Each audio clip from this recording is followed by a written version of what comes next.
Hello and welcome to this video on RPCS3. Got an exciting video today and it is covering how to set up this PS3 emulator on your Mac. Just a couple of things to get out of the way. This video is not condoning piracy. I recommend that you legally own a PlayStation 3 console and the games that you'll be testing. I have 3 or 4 PS3 consoles and I have the game that I'll be testing, which is Resistance Fallen Man as well. So with that out of the way, let's go ahead and download it. So this is for Mac. I've got videos covering for Linux, Windows. Feel free to check them out. Any questions, always pop a comment in the comments. So Google RPCS3. I will provide a link to it if you don't want to Google it. Go to the website, go to download, scroll down to Mac, click download. I'm going to cancel it because I've already got it, downloaded. And another thing that you need is the PS3 firmware. Again, just Google this, or I'll provide a link to the description in the description.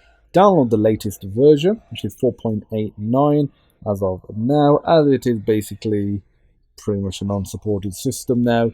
It probably won't go higher than this, but we thought it wasn't going to go higher than 4.88, but it did. I think it's just to remove some piracy. And you have to download this update. If you click it, it doesn't download. You need to do this. So right click, save, link as, and then just click save. I've already got it, so I'm not going to do it. On the RPCS3 website, this is optional, but I highly recommend you go to compatibility, check out the game that you're going to be playing, or you plan on playing, because as of now, in terms of playable is 68%. In terms of getting into in game, it is 28 plus 68, while you looking at 96.28% from in-game and playable. And then there's some that only go to intro, some that just load as well, but majority of them are playable, so it's come a long way. And if there's some nuances about the game, you can figure it out here. So again, I'm doing Resistance in this video. Resistance Fall of Man, and I know it's this BCES quadruple 01. I know that's the one I'm going to be doing. It is marked as playable, which I already knew, but if you click on it, it takes you to the wiki page, and on here, the highest recommended resolution based on available RAM, and any special notes as well. So if there's anything that you need to just know about, so this game is pretty simple, to be fair. V blank rate, which is about unlocking the frame rate, you can have a look at this as well. So, but that's it. That's all you need to know. Now we can actually set up our emulator. You obviously need games. You can either rip them yourself. Feel free to Google them and find, just download them online. That's totally up to you. Again, this video is not condoning piracy. If you have any questions about anything, feel free to join the Discord group. Link in the description. And okay, so to install it, I've already actually got it installed. So what I'm going to do is go ahead and get rid of it, so we have a clean slate. Let's remove that. Fantastic. So now what you would do, even though I'll deal with that later, and you just open up the .dmg, drag this over to the applications. That noise has indicated that it's copied over. I'm going to click the search bar, search button up here, type in RPCS3, open that, and it's saying it can't be verified. That's fine. You go to your system preferences, go to security and privacy, go to general, and here click open anyway. And for some reason I find it doesn't always work straight away, and if that's the case, just reopen it. There you go, it worked. And click open, close this down. Now it's verified it. That's a one-time process. If you reinstall it, remove it like I did, reinstall it, that will come up again. I have read, do not show, so you don't want to see this every time. Click continue. Okay, so we just picked up my game because I'd already, added it to the system. but we can remove all caches to show you what will happen. Okay, so now what we're going to do is install the firmware. To do that, you go to File, Install Firmware, which is what we've already downloaded. It's the PS3 updat.pup. And yep, that's fine. You won't get this on the first time installation, but I'm going to show you how it goes. So you click yes, click OK. It's not done yet, and that loading PPU modules will probably take a little longer for you because you haven't done it before. And next we can actually launch a game, but let's do some configuration. Go to configuration, CPU. In here, I recommend you don't touch this stuff. In GPU, you can increase the resolution scale and the threshold, but I recommend that you wait till you play the game, see how it runs. Some games might, run really well, and you can increase the resolution scale. Some you might, need to lower it. So, just bear all that in mind. There's a lot of features here, but again, most of it you want to leave as is. Little tip: go to audio. For me, Cube B was enabled, which is fine. For some reason, some emulators I found, by default, the audio is disabled, the output is, and as a result, you're left wondering why there's no audio coming through. That'll be why. So just check that out. And apart from that, there's nothing else that we're going to mess around with here. Again, feel free to start getting in full screen mode if you want to do that. Maybe you've got some sort of, home theater PC or home theater laptop, where you're maxing some sort of theater mode, and as soon as you launch it, you want it to go full screen. That's fine.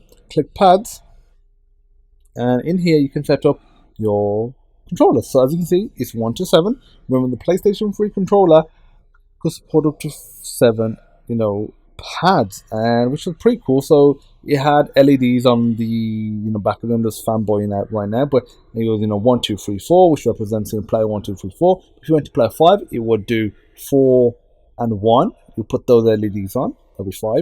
If you went to 6, it'd be 4 and 2, that'll be 6. If you went to 7, it'd be 4 and 3. I always thought it would be cool if they supported up to 10 players, because 4, 3, 7, 2 plus the 1 is 3, plus the 7 would be 10. But I mean, outside of certain football games and other sports games, no game's ever really supported more than 4 or 2 players, really. I mean, I did try, I can't remember what game I did try more than 4, maybe 5 or 6, just for the the lols, but apart from that, you're probably not going to use it. Okay, so for the handlers, go to keyboard, or if you want to set up a DualShock 3, 4, or a DualSense, which is the PlayStation 5 controller, feel free to do that.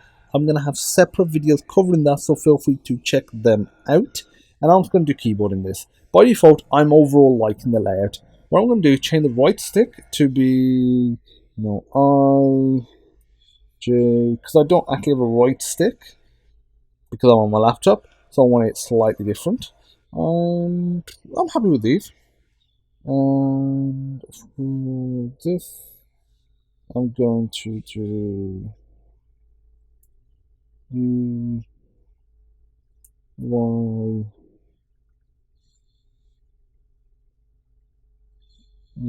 H, G.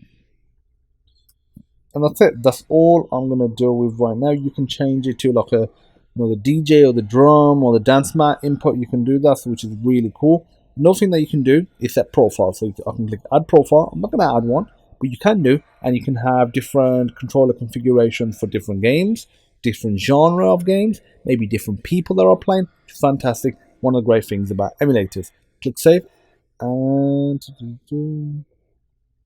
G will assign this twice. Apparently, R3, I don't matter. I'm just going to quickly test because this is just showing how to set up the RPCS3 emulator. So to add games, you can just click open, and my games here, like the resistance folder, click open.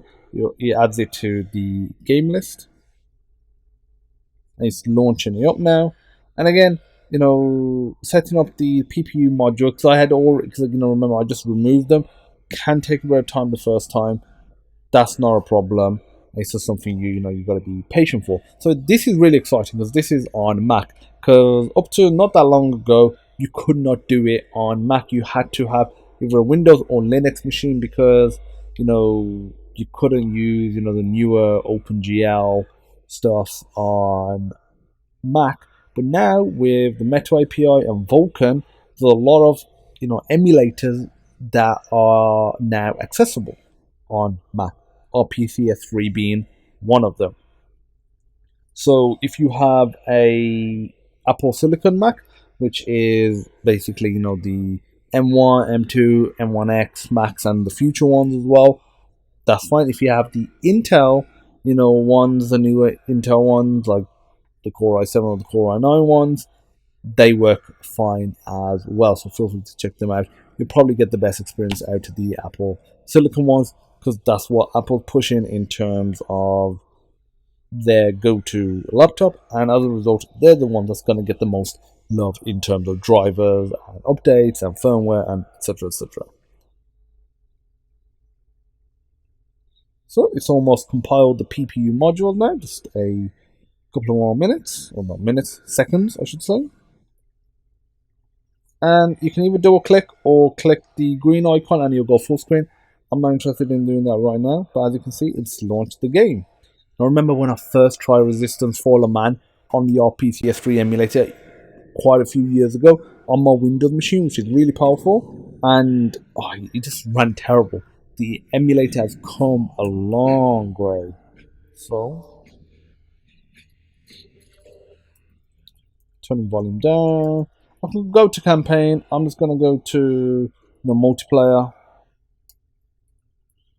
offline game.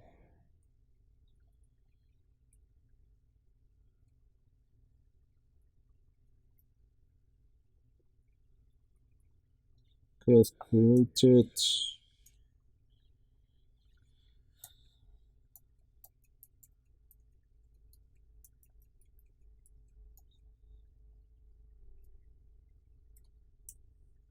There we go. Okay, so it's launching up, and this is set in Nottingham, which is in the UK. Obviously, Resistance is set in the UK.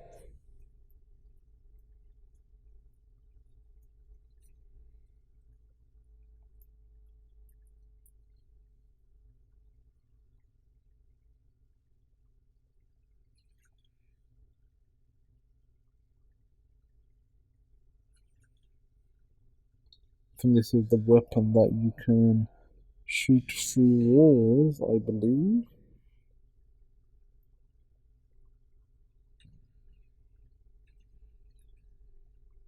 You should do that.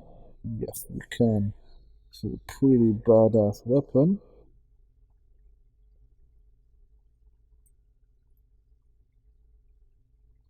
Definitely better with a controller, but still great that we can play it like this. I think I might be the only player on here. But that is fine. As you can see, we have PS3 emulation working, and for the most part, it's sticking tight to 30 frames a second. Ooh, yeah. Let me try this bad boy. God damn, I can't believe we thought these graphics were good back in the day. I remember when they came out, I was like, oh my god, hand looks so realistic and that fun. I still think that